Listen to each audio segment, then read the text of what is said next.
So y reswm yn nes I enwebu Shaneece oedd achos y holl waith oedd wedi bod yn wneud. So mae wedi'i wneud y lefel 2 ymarfer y theori yn Ysgol Llangynwyd. Mae wedi'i wneud y lefel 3 ar ddysgu a ddysgu. Mae wedi'i'n gweithio yn swydd yn y penwythnos a mae ar leoliad 2 diwrnod yr wythnos hefyd wedyn. So mae wedi'i'n gweithgar iawn. Rydw i wedi mwynhau y profiad o fod yn yr ysgol ac mynd ar lleoliad. Oherwydd rydw i'n gallu fod beth rydw i'n dysgu yn y dosbarth yn fy ymarfer ar lleoliad.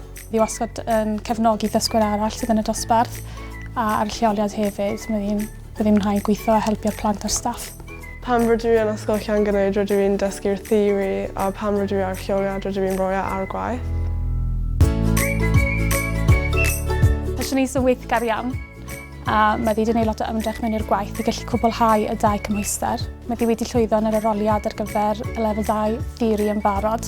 Mae wedi rhoi lot o amser mewn i wneud y gwaith yn y dosbarth a myfyrio ar ymarfer hi i gallu wella yn y dyfodol. Gweddau o fy gwaith sydd wedi datblygu yw fy hyder a datblygiad creu perthnasoedd oherwydd mae rhaid gweithio gyda merched o ysgolion eraill hefyd.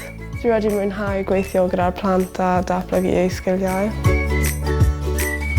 Mae wedi gallu rhoi gwaith mewn ffordd gwahanol rai weithiau. So mae wedi licio gwneud posteri a pethau gwahanol yn lle gwaith ysgrifenedig. A mae gwaith ymarfer hi i safon dda hefyd.